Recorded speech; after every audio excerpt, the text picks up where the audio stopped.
Hi friends, అందరికీ నమస్కారం. ఇప్పుడే అందిన వార్త. రేషన్ కార్డు ఉన్న వారికి శుభవార్త. చంద్రబాబు కీలక నిర్ణయం. ఈ విషయాలన్నీ తెలుసుకునే ముందు మన ఛానల్ ని లైక్ చేయండి, షేర్ చేయండి, సబ్స్క్రైబ్ చేసుకోండి. నారా చంద్రబాబు నాయుడు ఆంధ్రప్రదేశ్ రాష్ట్రానికి 4వసారి ముఖ్యమంత్రిగా ప్రమాణ స్వీకారం చేసిన తర్వాత అభివృద్ధితో పాటు సంక్షేమ పథకాలను కూడా సమాంతరంగా పరుగులు తీయిస్తున్నారు. ఒకప్పుడు చంద్రబాబు అంటే కేవలం అభివృద్ధి అనే పదం వినిపించేది.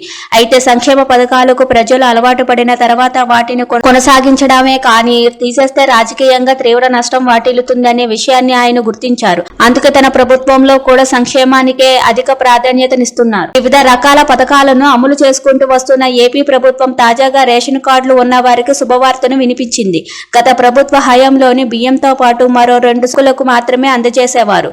ఎన్డీయూ వాహనాల ద్వారా వీధి చివరకు వచ్చి ఆ వీధుల్లో ఉన్న వారికి అందించి వెళ్లేవి. ఈ పథకంలో అన్ని లొసుగులే ఉన్నాయని, ఇంటింటికి బియ్యం అందజేయడం కానీ వాహనాల ద్వారా కానీ ప్రజలకు లబ్ధి చేకూరలేదని చంద్రబాబు అభిప్రాయపడ్డారు. పౌర సరఫరాల శాఖపై నిర్వహించిన సమీక్షలో ఈ విషయాన్ని చెప్పారు. తెలుగుదేశం ప్రభుత్వం ఉన్నప్పుడు బియ్యంతో పాటు అనేక రకాల సరుకులను షాపుల ద్వారా అందించేవారమని, గత ప్రభుత్వం వాటిని రద్దు చేయడంతో పునరుద్ధరించాలంటూ అధికారులకు ఆదేశాలిచ్చారు. బియ్యంతో పాటు కందిపప్పు, పంచదార, గోధుమ పిండి, రాగులు, ఉప్పు, నూనె లాంటి నిత్యావసరాలను ప్రజలు పొందేవారు.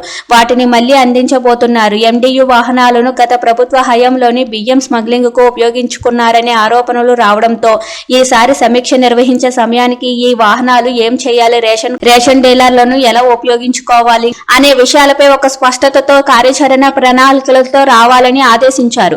ఎన్డీయూ వాహనాల వల్ల ప్రభుత్వానికి నష్టమే కానీ ఎటువంటి లాభం లేదని మంత్రి నాదెండ్ల మనోహర్ తో పాటు శాఖ ఉన్నతాధికారులు కూడా సీఎంకు చెప్పారు. గత ప్రభుత్వ హయాంలోని 1844 కోట్లతో 9260 వాహనాలను ప్రభుత్వం కొనుగోలు చేసిందని, వీటిలో అవినీతి జరిగిందని మంత్రి తెలిపారు. దాదాపు వీటిని రద్దు చేసే అవకాశం ఉందని, కాకపోతే ఈ వాహనాల కొనుగోలు బకాయిలు ఇంకా చెల్లించాల్సి ఉందన్నారు. Thank you for watching.